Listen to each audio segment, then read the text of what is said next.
Assalamualaikum warahmatullahi wabarakatuh.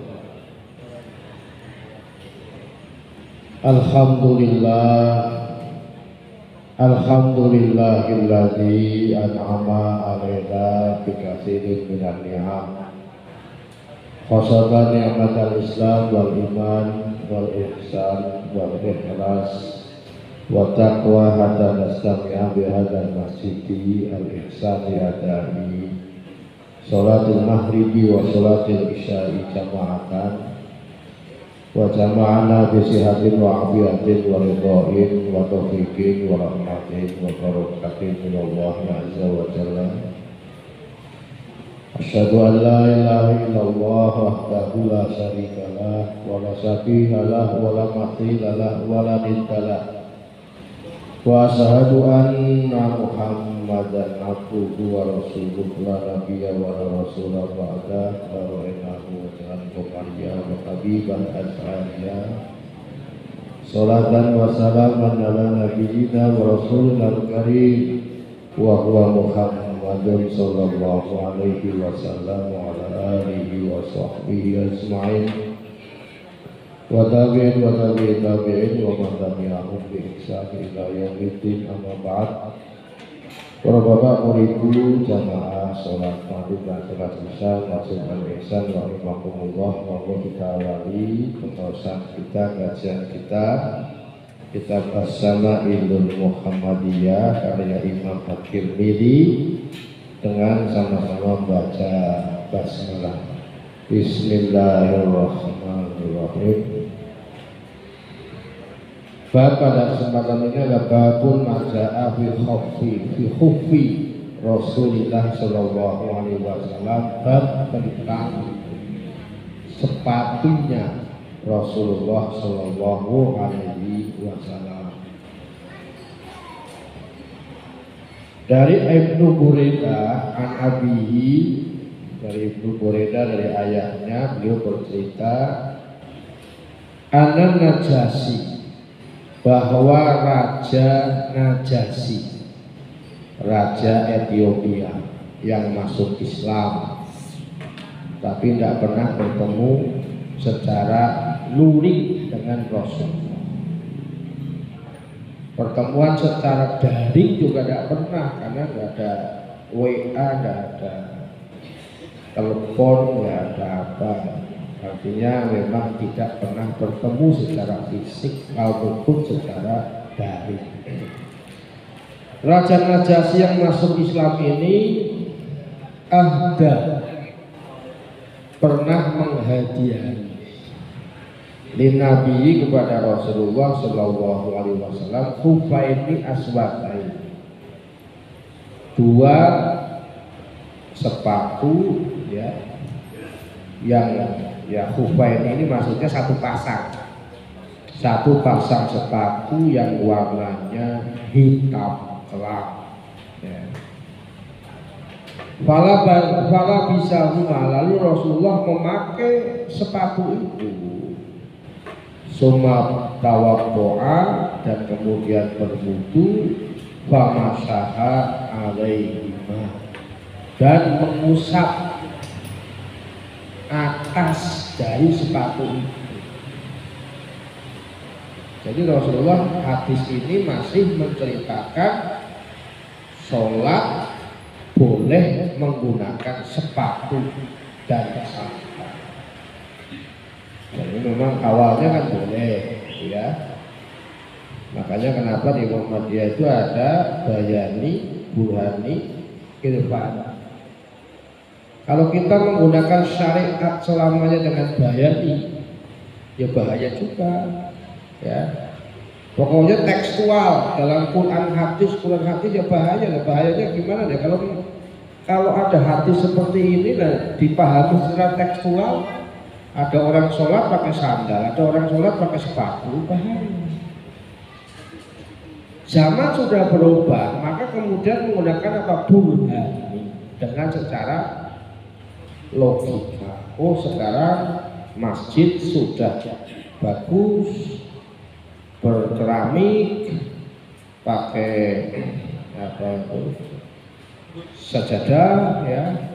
Kalau menggunakan sepatu, sandal, banyak najisnya, wah apa bedanya masjid dengan kandang? Itu kan itu. Nah, kandang itu Pak Jamal ya, ya itu. Zaman dulu loh bagaimana ya? Zaman dulu Rasulullah semuanya pasir. Masjid Kuba yang didirikan oleh Rasulullah alasnya pasir. Masjid Nabawi yang didirikan oleh Rasulullah alasnya pasir. Makanya boleh tetap menggunakan sepatu. Makanya Pak Masahali mengusap di atasnya sepatu. Logikanya itu kalau mengusap itu kan di bawah sepatu yang kena najis. Tapi syariat mengatakan diusap yang di atas. Nah sekarang, ya sekarang ini kita ini kalau menggunakan wudhu, ya sepatu dicopot.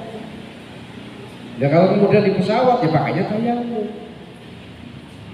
Di kendaraan ya berarti pakainya tayamum kereta api misalnya. Kalau mau pakai wudhu ya dicopot kan. Gak boleh masuk kalau tumpah. Ya. Nah kalau kemudian tidak mau seperti itu ya tayamum boleh ya boleh. Tapi kira-kira kalau wudhu di kereta api memungkinkan kan? Kalau wudhu di pesawat memungkinkan apa tidak?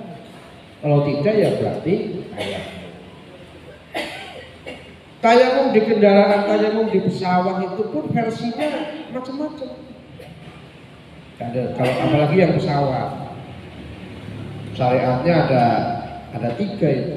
Yang pertama boleh ketika sudah waktu sholat di atas pesawat. Sholat tapi hanya sholat dihormati waktu, hormati waktu kok. Waktunya asar ya sholat asar, waktunya maghrib pulang isya ya isya, subuh ya subuh, ya nanti zuhur ya zuhur.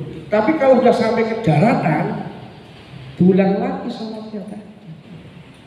Ini madhabnya Imam Syafi'i.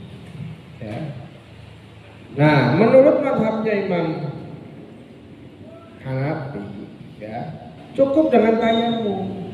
Ini biasa dipakai oleh kita yang jadi Muhammadiyah. Tayamumnya pun juga ada 2 versi. Dengan cara satu, lewat tayamum istibah habis sholat, ya ada benda keras di depannya, apakah kaca ataukah badan pesawat.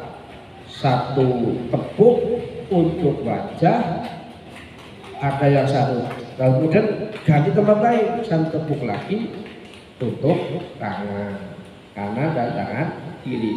Ada lagi versi satu lagi adalah 1 kali mengusap di pesawat untuk wajah dan kaki. Kaki, tangan, kedua tangan. Nah kakinya bagaimana? Ya nggak perlu diapa-apa, namanya juga kaya. Ya. Nah ini mazhabnya Imam Hanafi, biasa dipakai oleh orang-orang Imam Malik ya memang. Kalau Imam Hanafi mau beda, kalau Imam Hanafi tidak sah. Kalau Imam Hanafi itu tidak sah sholat di atas pesawat. Ya. Lalu bagaimana? Ya kalau sudah sampai daratan dikodok sholatnya. Imam Hanafi ini Imam Malik tadi yang tayamum itu.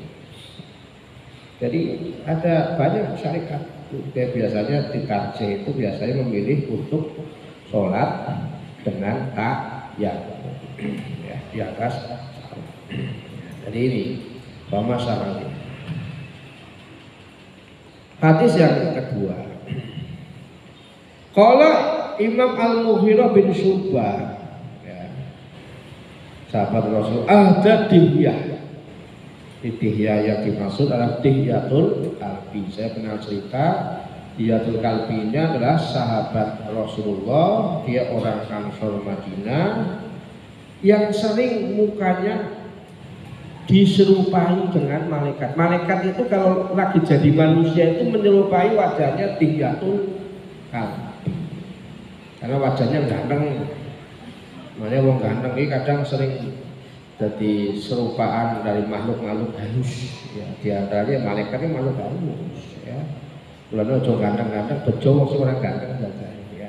Ya, karena Dihiyatul Kalbi ini sahabat Rasulullah dari Ansor yang malaikat Jibril itu kalau berubah menjadi manusia ngajari Rasulullah tentang contohnya mal Islam, mal iman, mal ihsan itu kan jadi manusia waktu itu kan.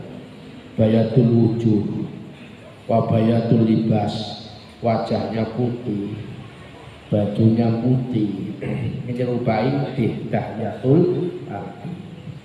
Nah, Dihiyatul Kalbi ini akhirnya suatu saat menikah dengan namanya Duroh, ya, namanya Duroh. Duroh itu anaknya Abu Lahab. Duroh binti Abi Lahab yang masuk Islam. Karena anaknya Abu Lahab yang Duroh ini tidak disukai oleh ayahnya. Karena sejak awal Islam sudah masuk Islam, ikut hijrah ke Ethiopia, ikut hijrah ke Madinah. Nah, dia anak yang kalau nggak salah yang terakhir, ya. Karena yang pertama namanya anaknya Abu Lahab yang pertama itu namanya Utaib. Utaib ini pernah menikah dengan Ruqayyah. Ruqayyah itu anaknya Rasulullah. Ya. Anak yang kedua namanya Utaibah. Pernah menikah dengan siapa? Ummu Kulsum. Jadi Ruqayyah dan Ummu Kulsum ini janda ketika dinikahi oleh sahabat Utsman bin Affan. Ya, jandanya Utaib dan Utaibah. Cerai gara-gara firman Allah turun surat Al-Lahab, tabat yada abi lahabil wabah. Ya, Abu Lahab tidak mau, Utaibah ceraikan istri. Muhammad sudah jadi musuh kita, bukan besan lagi, bukan bapak mertuamu lagi. Ya. Nah, kemudian ada lagi Mut'ib. Ada anaknya Abu Lahab itu namanya Mut'ib. Mut'ib ini nanti suatu saat masuk Islam. Utaib juga masuk Islam, yang nggak masuk Islam itu Utaib. Anaknya itu ada 6. Nah, Duroh itu termasuk diantaranya itu yang nanti menikah dengan Dihiyatul Kalbi.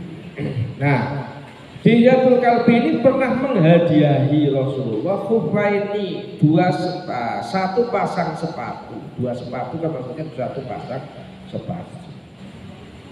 Fala besahuma, Rasulullah memakainya. Kebiasaan Rasulullah itu kalau ngasih hadiah sama orang, kebiasaan Rasulullah itu kalau dikasih hadiah sama orang, beliau pakai. Biar apa? Biar orang yang ngasih hadiah itu seneng. Untuk kawinnya, ya sehingga saya kasih. Kira-kira orang yang ngasih seneng nggak? Seneng. Ternyata milik saya dipakai. Oh, disimpan.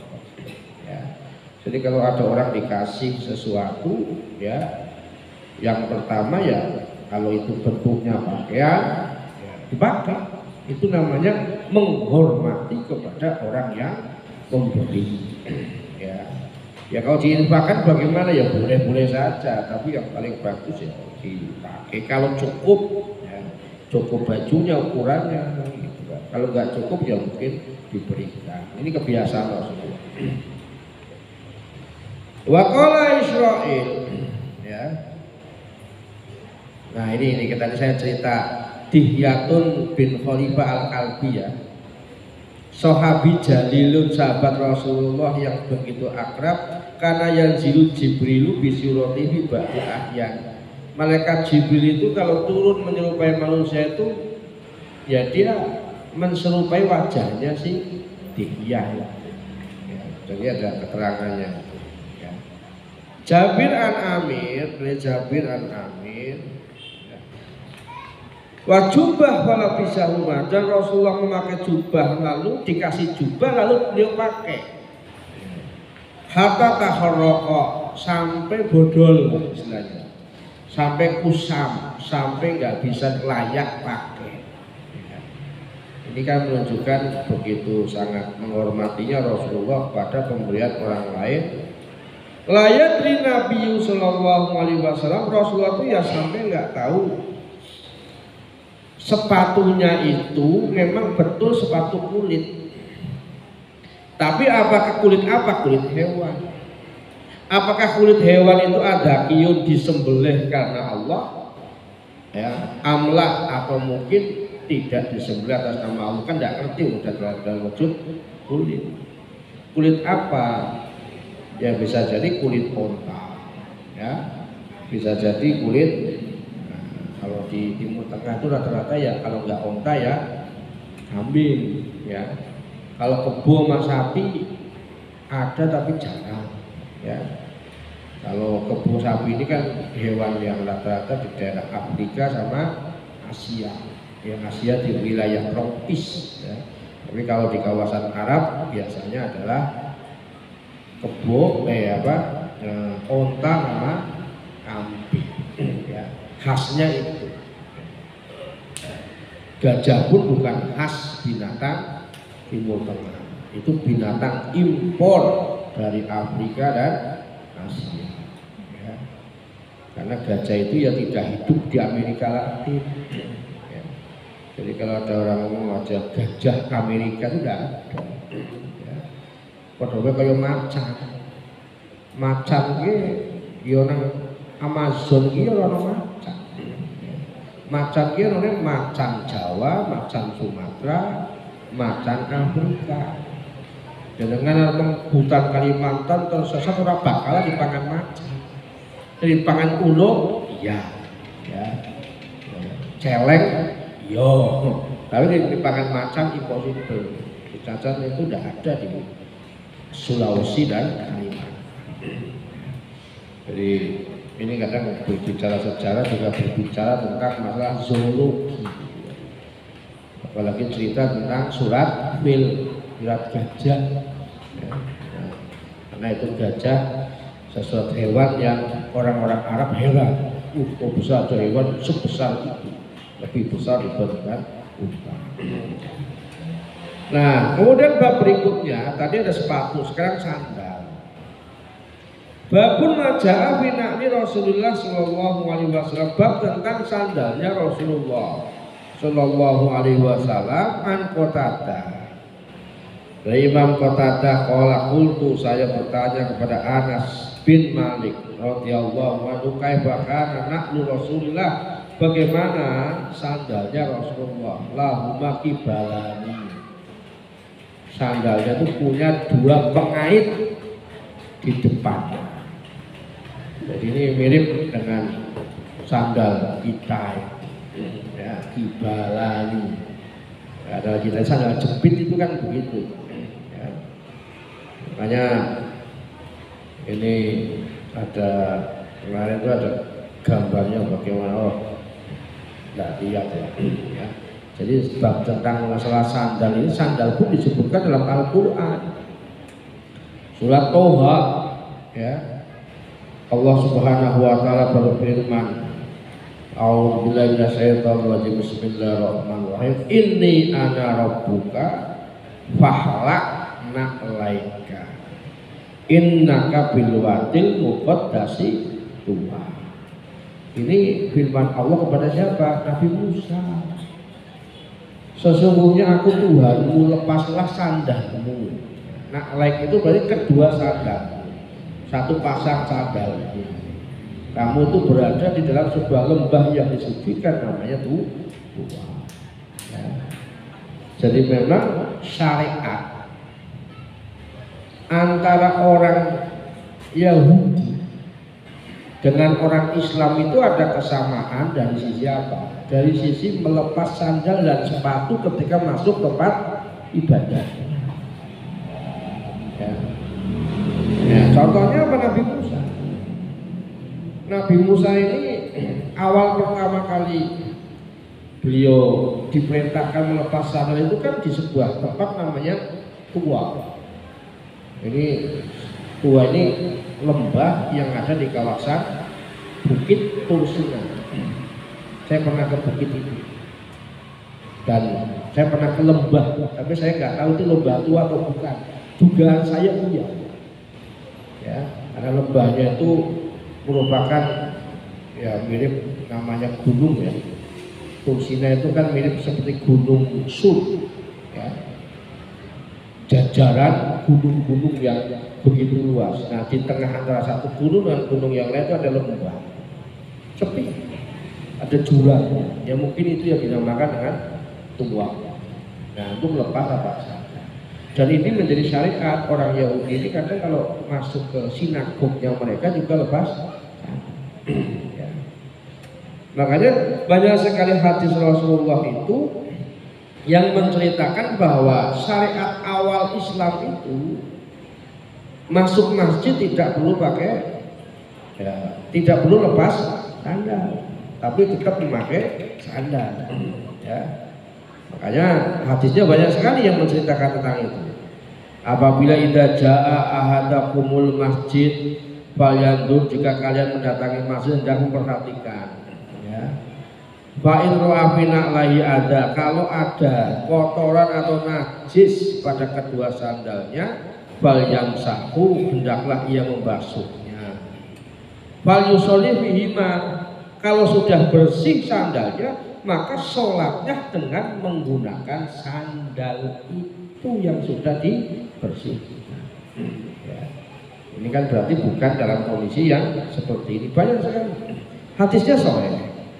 Ya, tapi kita kan tidak mungkin menggunakan hadis ini menjadi pembenaran dengan menggunakan sandal. Ini yang nanti ada di dalam Syama'il Muhammadiyah. Ra'aitu Rasulullah yusolli fina lahi mahsufaini, aku melihat Rasulullah sholat dengan memakai sepasang sandal yang memiliki muhsaf. Muhsaf itu penutup di atasnya. Ya, sandal lili lah mungkin ada penutupnya di atas. Ya. Ra'aitu Rasulullah sallallahu alaihi wasallam yusolli kafiyan wa mutana'ilan. Aku pernah melihat Rasulullah yang sholat dengan tanpa alas kaki dan pernah juga dengan memakai sandal. Jadi ada pernah kafiyan dan juga pernah mutana'ilan. Cuma ini hadis ini sudah secara kondisional tidak bisa dipakai dalam situasi kondisi yang sekarang. Ya. Kalau ada yang masih memakai ini berarti tidak memahami konsep tentang syariat. Ya. Ya, syariat itu kan kadang memang bagi sebagian orang ini yang sedikit bingung. Contoh, haji itu, ya, Rasulullah tuh hajinya itu haji apa? Berapa kali Rasulullah haji? Kan cuma satu kali. Tapi kenapa jenisnya ada 3? Ada haji tamattu, ada haji ifrad, ada haji qiran. Lalu haji kita itu sesuai sunnah Rasul apa tidak? Lalu haji qiran itu dasarnya apa? Haji ifrad dasarnya apa? Haji tamattu dasarnya apa? Ya Rasulullah satu kali haji tidak mungkin beliau qiran, ifrad, tamattu tidak. Nah, fikih itu menjelaskan, ada hadis yang mengatakan Rasulullah menggunakan haji ifrad, ada hadis yang mengatakan Rasulullah menggunakan haji qiran, ada hadis yang mengatakan Rasulullah menggunakan haji tamattu. Sebagian besar jumhur mengatakan Rasulullah itu menggunakan haji ifrad, haji dulu baru umrah. Aisyah, Ibunda Aisyah menggunakan haji qiran. Nah, haji tamattu dasarnya apa? Ya dasarnya adalah Al-Quran. Faman tamatta'a bil umrati ilal haji. Dan juga dasarnya apa? Haji dasarnya adalah hadis. Rasulullah namanya hadis hamli, hadis niat, tapi belum pernah dilakukan oleh Rasulullah. Kalau begitu tahun depan saya mau melakukan haji tamattu, tahun depan Rasulullah subuh meninggal dunia. Ini kan syariat. Jadi kadang kita juga perlu belajar agama itu ya. Kadang ada yang memang secara syariat jelimet, secara fikih maksudnya itu. Kalau sholat tidak jelimet, kalau haji jelimet Pak. Ya. Ya. Orang perempuan haid lagi tawaf tiba-tiba haid, tetap tawaf apa batal tawafnya, padahal tawafnya tawaf rukun dipotong. Nah kalau nggak melakukan hajinya tahun depan, ternyata fatwa terbaru boleh tetap asal dipampet, yaitu dengan cara menggunakan umrah dan tetap meneruskan puasa sah. Ya. Jadi ini fatwa namanya fatwa mutakhirin karena apa? Darurat. Jadi darurat itu gampang, kabeh jadi halal. Itu enaknya wong darurat ya. Jadi boleh dalam masalah ibadah. Jadi ibadah itu kan sebenarnya sesuatu yang mudah, ya, tidak dipersulit. Nah, kemudian hadis berikutnya. Karena lina'li Rasulullah sallallahu alaihi wasallam kibalani masna syara ihim. Sandalnya Rasulullah ini ada pengait kakinya, ya. Masna yang dua-duanya itu saling terkait. Saling terkait ini maksudnya ono tempat buat jentik kaki, ono jari manis kaki, ono jadi ono bolongannya siji-siji, mirip kayak model terompah, ya. Lalu ada lagi pengait buat jari tengah, ya. Telunjuknya kaki sama jempol, ya, maksudnya itu. Ya. Ini biasa yang sering dipakai, ya, sandalnya orang Arab. Ya. Karena Rasulullah ini kan sekarang sandalnya itu ada di mana? Di Turki. Jadi museum Turki dan juga ada di museum di museum. Ini yang di Jakarta belum jadi. Ya semoga tahun 2024 museumnya jadi. Jadi museum milik semuanya miliknya Rasulullah, bajunya semuanya asli katanya. Dari Saudi sebagian mau dipindahkan ke Jakarta. Ya, di daerah konon yang dulu namanya Keramat Tunggak kalau nggak salah. Ya. Jadi tempat dulu tempat prostitusi tapi sekarang jadi tempat buat Islamic Center. Ya, ini luar biasa. Jadi ada orang taubat di gelmongnya taubat gawe Islamic Center. Karena gelmongnya itu kebetulan orang Sulawesi, lalu dia merubah, ya, tempat itu menjadi tempat Islamic Center. Ya, ini Jakarta akan menjadi museum Rasulullah. Nah kemudian haddatsana Isa bin Rahman qala beliau berkata ahraja ilaina Anas bin Malik na'laini jarodawaini lahu makibalaini qala fa haddatsani Sabit an Aba dan Anas annauma kana na'lain Nabi sallallahu alaihi wasallam. Anas bin Malik itu mengeluarkan dua sandal, dua pasang sandal yang punya pengait di antara dua sandal itu. Ya. Dan itulah kata Anas merupakan sandal yang biasa dipakai oleh Rasulullah Shallallahu Alaihi Wasallam. Sandalnya itu sandal kulit. Kalau kita kan sandalnya adalah sandal karet. Ya. Makanya dalam setiap hadis itu menceritakan annahu qala li Ibnu Umar ra'aituka talbisu, ya, ni'al sabtiyah.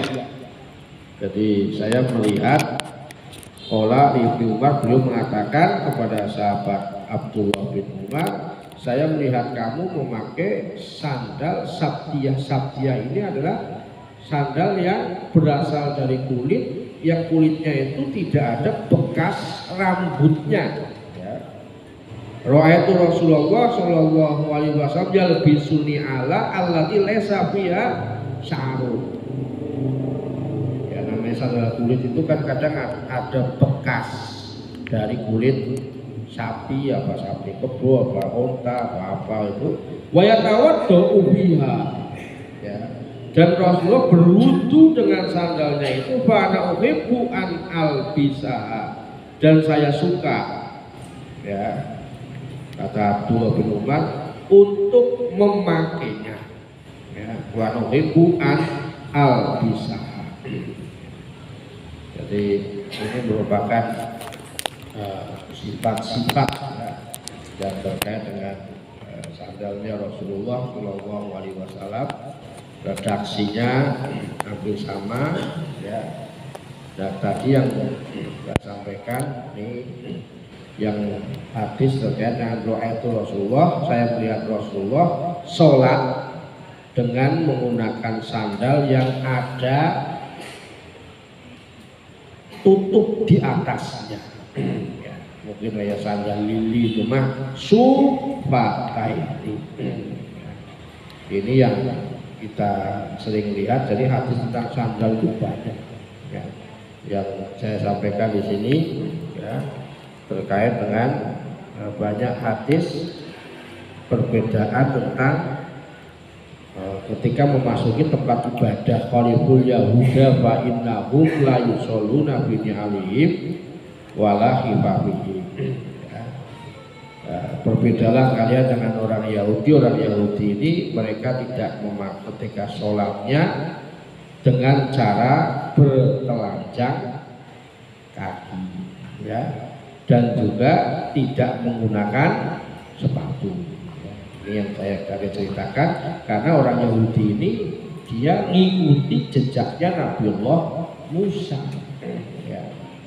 Kalau masuk di tempat yang suci, sandalnya dilepas, lalu kemudian sepatunya dilepas. Nah kita oleh Rasulullah kalau kita mengikuti hadis ini secara bayani ya tidak bisa diamalkan ya. Berbedalah kalian dengan orang Yahudi karena mereka sholatnya dengan tidak memakai sandal dan tidak memakai sepatu. Dan kita sekarang terbalik ya. Jadi hadis-hadis terkait dengan itu banyak sekali ya. Ini bahkan sampai disahihkan oleh Imam Al-Albani ya, lalu kemudian Syekh bin Baz juga sampai wahwa ya dulu. Nah, hadis ini menunjukkan disyariatkannya sholat dengan menggunakan sandal. Jadi banyak hadis yang menceritakan terkait dengan itu.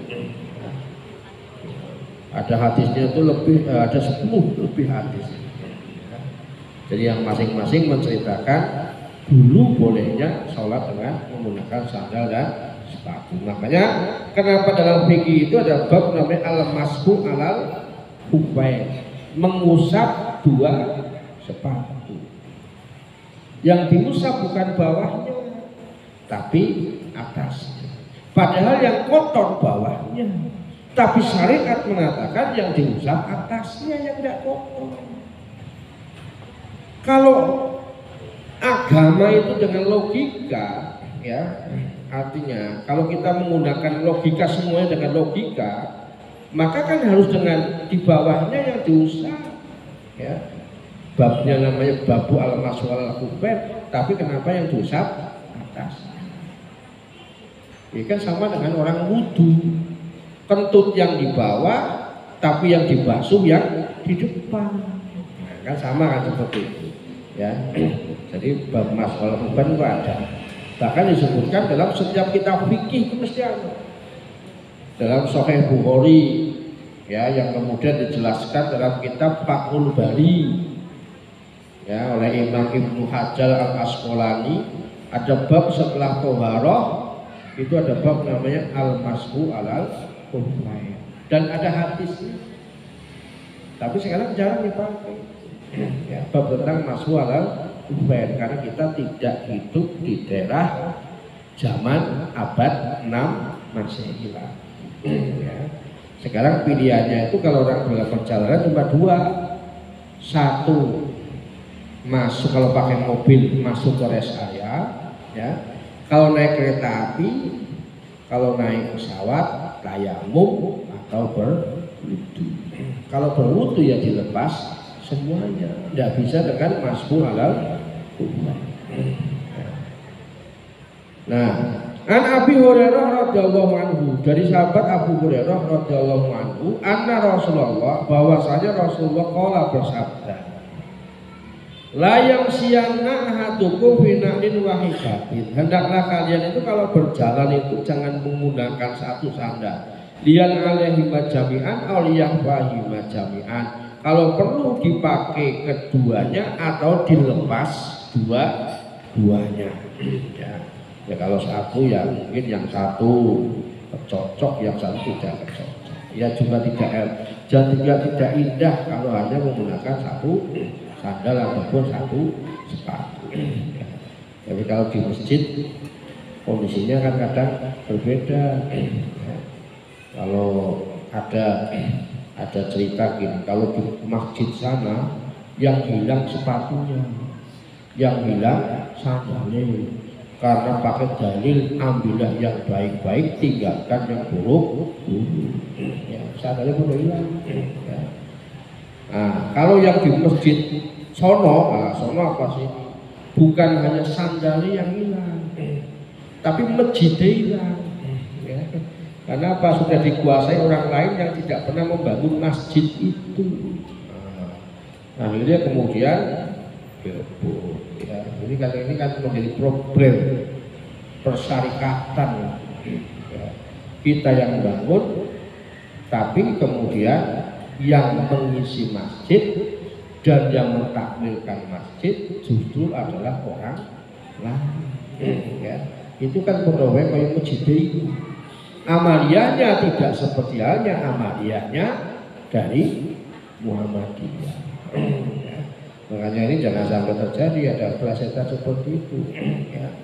Kalau yang sana masjidnya sandal dan sepatu, mungkin besar-besar motor, ya. Kalau sini malah bukan hanya motor, sak masjid-masjidnya itu. Ya. Padahal tulisannya saya katakan bahwa dia koyot, jadi utuh Muhammad. Ini yang sering ya jadi wati-wati di PWM. Kemarin diskusi di Wonogiri itu begitu. Ya. Makanya kita harus ya paling tidak ikhtiati gitu. Ya semua yang mentakmirkan ya siapapun boleh, tapi paling tidak ya sesuai dengan kaidah tarjih dan tasdil. An Jabir bin Abdullah, dari sahabat Jabir bin Abdullah, ya, beliau berkata, anak nabiya, bahwasanya Rasulullah Shallallahu Alaihi Wasallam melarang kita ayyakula ketika makan, ya, bisimalihi dengan tangan kiri, au yaksi, ya, atau berjalan binaklin wahidatin hanya dengan menggunakan satu sandal. Datok ya, redaksinya hampir sama. Dan setelahnya itu adalah kita ketika memakai sandal harus menggunakan kaki yang sebelah kanan, kemudian ketika melepasnya dengan kaki yang sebelah kiri. Ini hadis yang terakhir. Ya, mungkin demikian ya dapat saya sampaikan. Ya, inilah merupakan hadis-hadis fiklinya Rasulullah Shallallahu Alaihi Wasallam. Ya, bukan hadis qauli karena diceritakan oleh para sahabat. Mari kita akhiri kajian kita dengan sami-sami membaca doa kafaratul majlis. Subhanakallahumma wa bihamdika asyhadu an la ilaha illa anta astaghfiruka wa atubu ilaik. Aku qouli hadza astaghfirullah wa subhanallahu wa bihamdihi. Wassalamualaikum warahmatullahi wabarakatuh.